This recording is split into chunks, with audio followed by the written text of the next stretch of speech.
Shalom Bapak Ibu Saudara yang dikasihi Tuhan.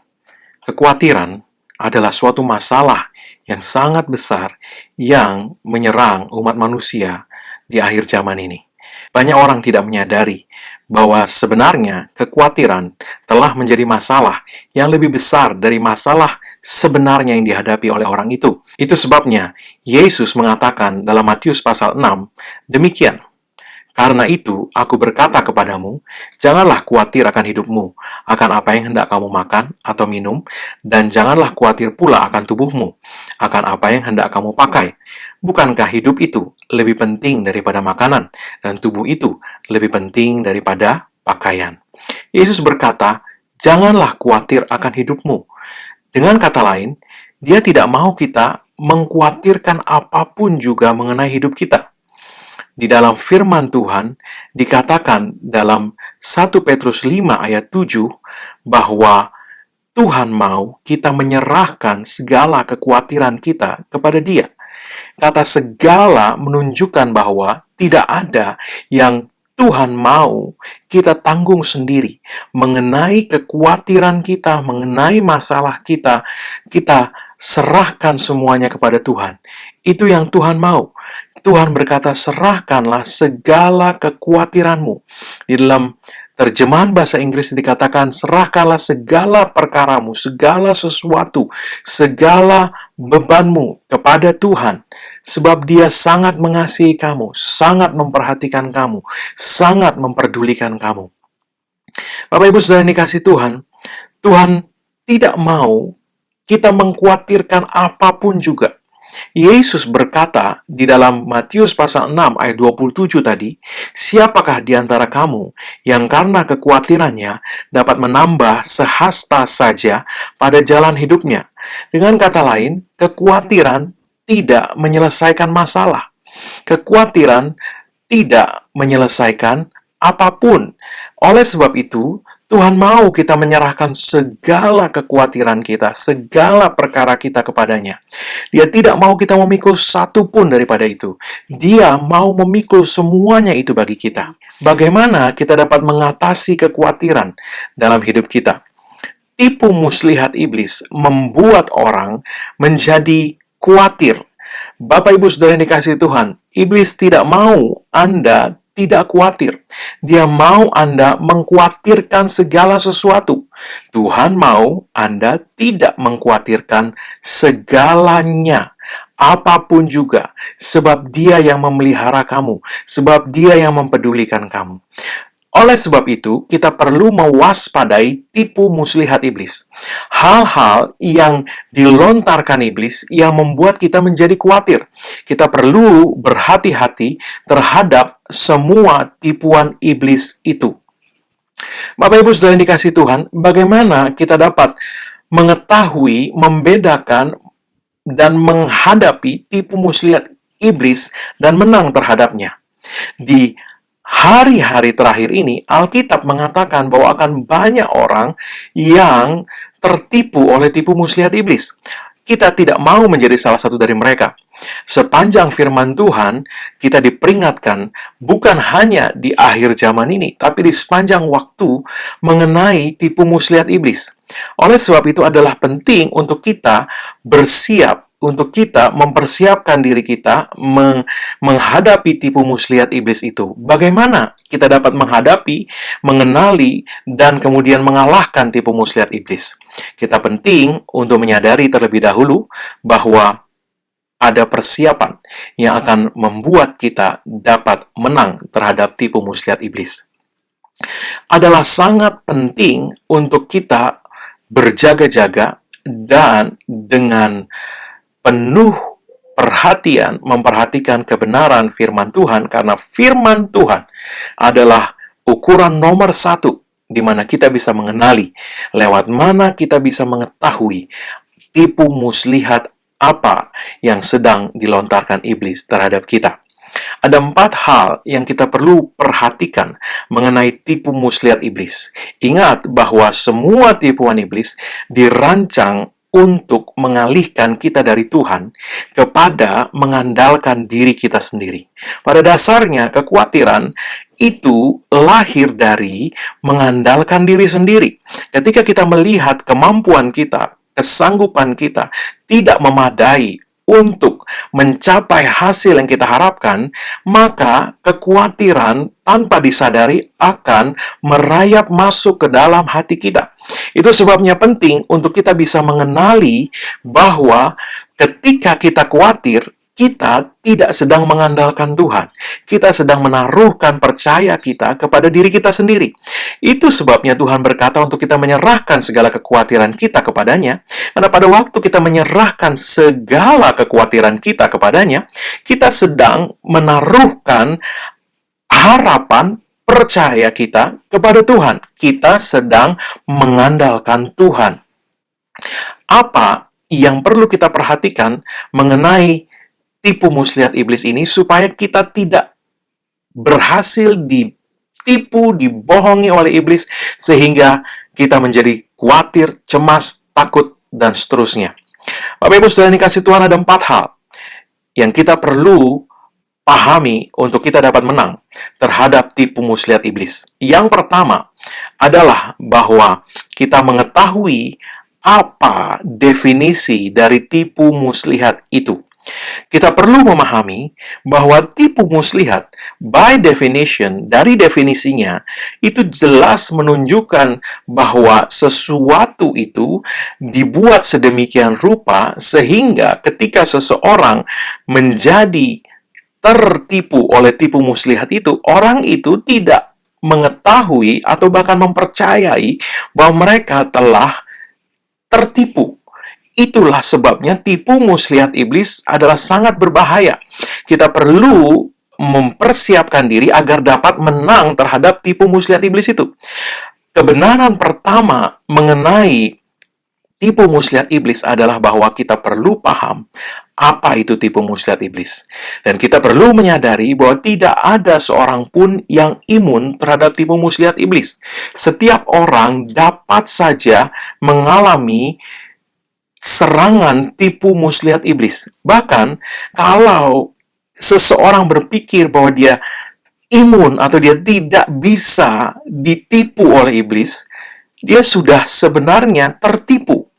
Kita perlu menyadari bahwa ada serangan tipu muslihat iblis yang mungkin dilontarkan terhadap kita. Akan tetapi, kita tahu bahwa kita dapat mengalahkan itu dengan terlebih dahulu mempersiapkan diri kita dengan kebenaran firman Allah tertanam di dalam diri kita sehingga kita dapat mengenali dan mengalahkan tipu muslihat iblis itu. Bapak Ibu Saudara yang dikasihi Tuhan, kita perlu memahami bahwa apa itu tipu muslihat iblis akan membuat kita bisa mengenali apa yang perlu kita waspadai. Tipu muslihat itu sesuatu yang dirancang sedemikian rupa sehingga sulit dikenali. Itu sebabnya ketika kita mau mengenali tipu muslihat iblis, kita tidak bisa mengandalkan pemikiran atau opini kita sendiri. Kita perlu suatu standar, suatu yang dapat menjadi landasan untuk kita membedakan apakah ini tipu muslihat iblis atau tidak. Dan standar atau landasan itu adalah firman Tuhan. Kita melihat ketika pertama kali tipu muslihat iblis itu muncul di dalam Alkitab, tipu muslihat iblis itu dilontarkan oleh ular kepada Hawa dan kemudian disampaikan kepada Adam, dan akhirnya terjadilah kejatuhan manusia. Bapak Ibu Saudara yang dikasihi Tuhan, Adam dan Hawa mengenal kebenaran firman Allah. Tapi tipu muslihat iblis by definition membawa mereka untuk mempercayai kebenaran dalam tanda kutip yang sebelumnya tidak mereka percayai, yang sebelumnya bukan sesuatu yang mereka percayai. Itu yang terjadi di Taman Eden. Adam dan Hawa percaya kepada apa yang Tuhan katakan mengenai pohon pengetahuan yang baik dan yang jahat pada mulanya. Sampai suara ular, perkataan dari ular membuat mereka mempertanyakan hal yang mereka percayai sebelumnya. Mereka mungkin berpikir, apakah Tuhan mungkin menyembunyikan sesuatu dari kita? Apakah mungkin bahwa sebenarnya ada sesuatu yang Tuhan tidak mau berikan kepada kita? Pertanyaan yang dilontarkan iblis membuat manusia meragukan kebenaran firman Allah. Dan bukannya kembali kepada Tuhan, sang sumber kebenaran, untuk menanyakan langsung kepada Tuhan, mereka mengikuti kebimbangan yang ditimbulkan oleh pertanyaan dari ular tadi, dan kemudian berjalan dengan kebimbangan itu. Itu adalah tipu muslihat. Tanpa disadari, banyak orang mengetahui kebenaran firman Allah, tetapi kemudian pertanyaan-pertanyaan yang dilontarkan oleh iblis mempertanyakan apa yang mereka percayai sebelumnya. Sehingga mereka kemudian meragukan kebenaran firman Allah dan menjadi khawatir. Itu sebabnya adalah penting untuk kita mempersiapkan diri kita dengan kebenaran-kebenaran firman Allah tertanam di dalam diri kita, sehingga kita siap untuk menghadapi apapun tipu muslihat iblis itu. Dan ketika ada pertanyaan yang dilontarkan iblis untuk memancing kekhawatiran, memancing keraguan, kita kembali kepada Tuhan, menanyakan kepada Tuhan, dan mencari jawaban yang Tuhan sediakan buat kita di dalam firman-Nya. Yang kedua adalah sangat penting untuk kita mempersiapkan diri sebelum kita berhadapan dengan tipu muslihat iblis. Itu sebabnya kita perlu menyadari bahwa tipu muslihat iblis bukan sesuatu yang menunggu kesiapan kita. Dan karena itu, kita perlu siap sedia di setiap waktu.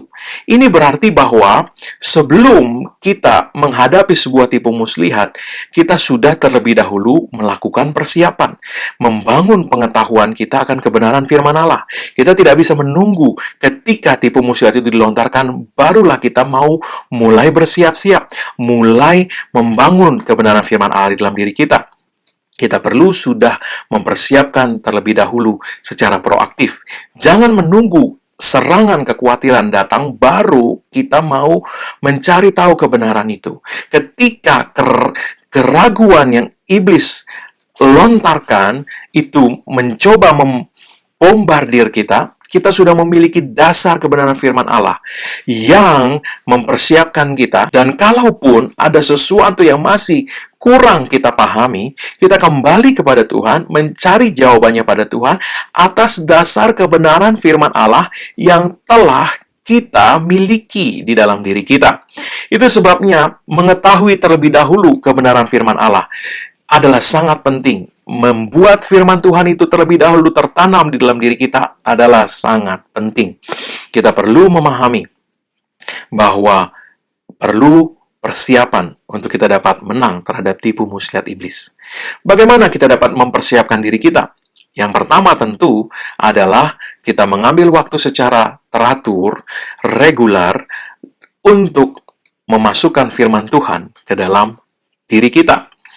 Ketika ada kebenaran firman Allah yang sudah tertanam dalam diri kita, kita dapat bertindak atas dasar kebenaran firman Tuhan itu menghadapi tipu muslihat iblis. Sebagai contoh, ketika iblis mencoba Yesus untuk meloncat dari bubungan bait Allah, Yesus tidak serta-merta mengatasnamakan iman dan perlindungan Tuhan dan mengikuti untuk meloncat dari bubungan bait Allah. Saya yakin iman Yesus cukup untuk membuat dia selamat sampai ke dasar tanpa cedera. Akan tetapi, firman Tuhan tidak mengatakan bahwa Tuhan mengirimkan malaikat-malaikatnya untuk menjaga kepala atau badan supaya tidak terantuk kepada batu. Firman Tuhan berkata, dia akan mengirimkan malaikat-malaikatnya untuk menjaga supaya kakimu jangan terantuk kepada batu. Kakimu meloncat dari bubungan bait Allah akan membuat entah bagian tubuh yang mana, kepala, badan, yang akan terantuk kepada batu. Mazmur 91 berkata bahwa Tuhan akan mengirimkan malaikat-malaikatnya untuk menjaga engkau di segala jalanmu, supaya kakimu jangan terantuk kepada batu. Jadi, kita melihat bahwa firman Tuhan berbicara mengenai suatu perjalanan, orang berjalan, dan Tuhan melindungi supaya kakinya tidak terantuk kepada batu. Bapak Ibu saudara yang dikasih Tuhan, ketika kita memiliki kebenaran firman Tuhan ini, kita mengetahui bahwa, wah, iblis sedang melontarkan sebuah tipu muslihat kepada saya. Ketika iblis melontarkan tipu muslihatnya kepada Yesus tadi, dia sedang memancing untuk Yesus mengandalkan diri sendiri dan mencari kebesaran namanya sendiri. Dia berkata kepada Yesus, kalau engkau anak Allah, buktikan, tunjukkan, loncat. Dia sedang mencoba membuat Yesus terpancing untuk membuktikan dirinya sendiri. Bapak Ibu saudara yang dikasih Tuhan, tipu muslihat iblis memancing kita untuk fokus kepada diri kita sendiri dan tidak kepada Tuhan.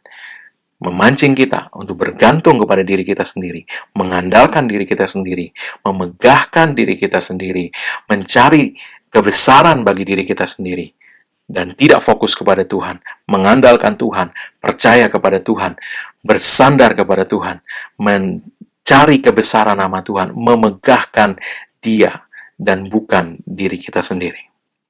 Yang kedua, untuk kita dapat siap menghadapi tipu muslihat iblis, yang pertama tadi, ambil waktu secara teratur tiap hari untuk membangun kebenaran firman Allah di dalam diri kita. Yang kedua, apapun yang Anda kemudian dengar dari dunia, jangan biarkan apapun yang Anda dengar itu memiliki bobot lebih tinggi dari apa yang firman Tuhan katakan.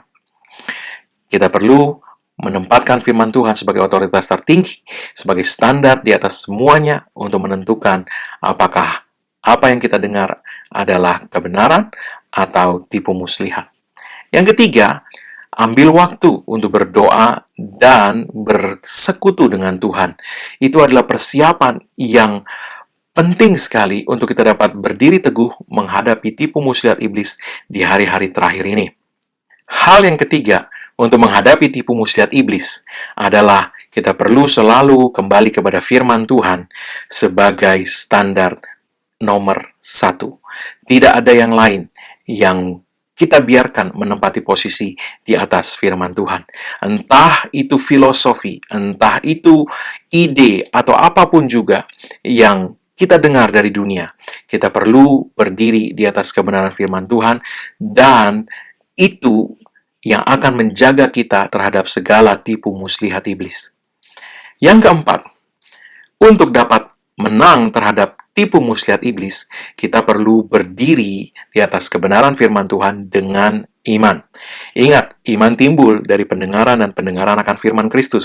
Jadi, ketika kita secara teratur membangun kebenaran firman Tuhan ke dalam diri kita, mengambil waktu tiap hari untuk merenungkan firman Tuhan, tanpa kita sadari, iman akan terbangun di dalam diri kita. Ketika firman yang kita terima di dalam diri kita itu kemudian membentuk iman, maka kita dapat berjalan dengan iman atas dasar kebenaran firman Allah itu.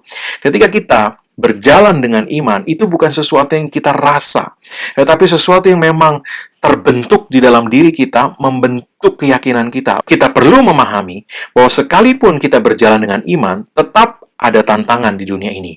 Akan tetapi, sebagai orang-orang yang berjalan dalam iman kepada kebenaran firman Tuhan, sebagai anak-anak yang maha tinggi, kita memiliki firman Tuhan yang menyediakan jawaban kebenaran mengenai apa yang kita hadapi. Jadi, apapun juga yang kita hadapi, ketahuilah bahwa firman Tuhan mengatakan kemenangan adalah milik kita. Kemenangan pasti adalah bagian kita.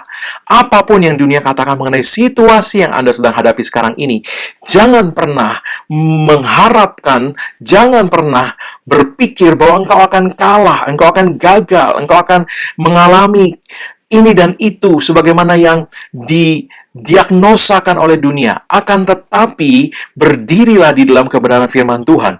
Dunia akan berkata, oh, akan terjadi kesulitan ekonomi, oh, akan terjadi ini dan itu. Tapi kebenaran firman Tuhan mengatakan apa?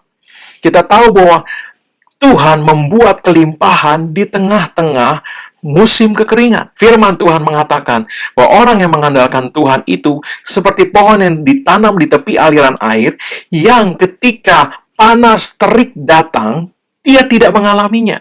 Dia tetap berbuah sekalipun panas terik. Bapak Ibu Saudara yang dikasihi Tuhan, ini menunjukkan kepada kita bahwa ketika musim kering sekalipun, Tuhan sudah menyediakan kelimpahan buat kita di tengah-tengah situasi itu.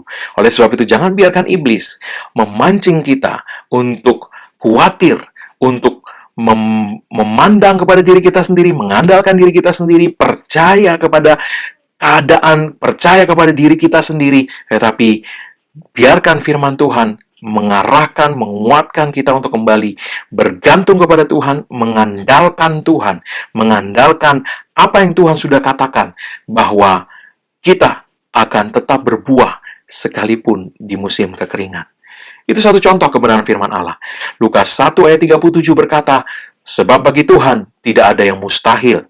Markus 9 ayat 23 berkata, tidak ada yang mustahil bagi orang yang percaya. 1 Yohanes pasal 5 ayat yang keempat mengatakan bahwa kemenangan kita untuk menaklukkan segala sesuatu dalam dunia ini adalah lewat iman. Dan 2 Korintus pasal 2 ayat 14 mengatakan, syukur kepada Allah yang selalu membawa kita di jalan kemenangan di dalam Kristus, sehingga kita bisa memanifestasikan keharuman pengenalan akan Dia dimanapun juga. Allah selalu membawa kita di jalan kemenangan. Akhir segala sesuatu adalah kemenangan kita. Oleh sebab itu, jangan biarkan iblis menggagalkan kemenangan itu dengan memancing kita dengan tipu muslihatnya untuk kita khawatir. Kekhawatiran membuat kita beralih dari percaya kepada Tuhan, beralih dari iman kepada Tuhan, kepada mengandalkan diri sendiri. Itu yang menjadi sasaran iblis. Kekhawatiran, kata Yesus, segalanya serahkan kepadanya. Siapa yang dengan kekhawatirannya dapat menambah sehasta saja pada jalan hidupnya. Oleh sebab itu, janganlah khawatir akan hidupmu, akan apa yang hendak kamu makan, akan apa yang hendak kamu minum, akan apa yang hendak kamu pakai. Semuanya itu sudah diketahui oleh Bapamu, dan Dia telah menyediakan jawabannya buat kita. Firman Tuhan, saya tutup dengan Matius pasal 6 ayat 30 dan seterusnya, di mana dikatakan, jadi jika demikian Allah mendandani rumput di ladang, yang hari ini ada dan besok dibuang ke dalam api, tidakkah Ia akan terlebih lagi mendandani kamu, hai orang yang kurang percaya? Sebab itu janganlah kamu khawatir akan apa yang akan kamu makan, apa yang akan kamu minum, dan apa yang akan kamu pakai. Semua itu dicari bangsa-bangsa yang tidak mengenal Allah. Akan tetapi Bapamu yang di sorga tahu bahwa kamu memerlukan semuanya itu.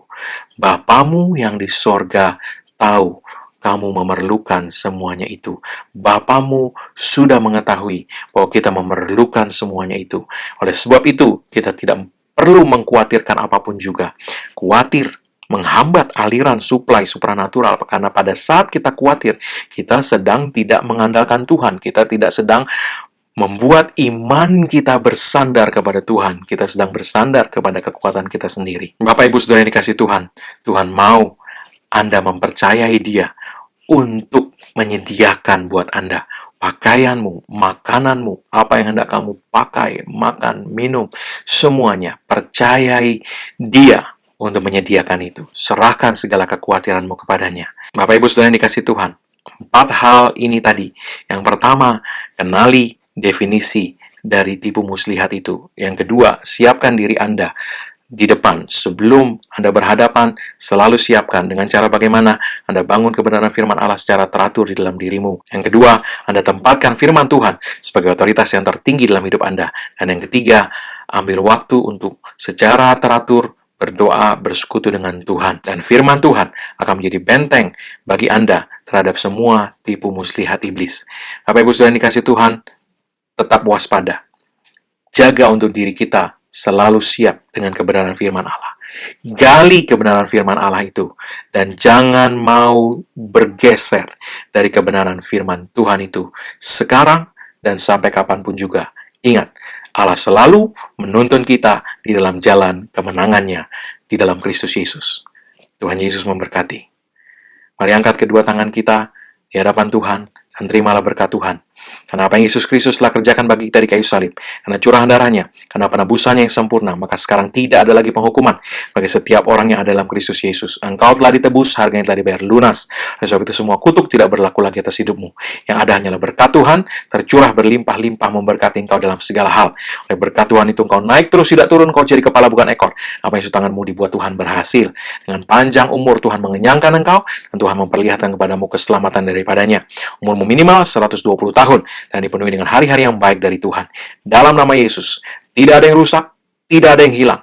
Dalam nama Yesus, engkau dipuaskan dengan segala kebaikan Tuhan. Tuhan melindungi dari segala celaka, maut, malapetaka. Amin.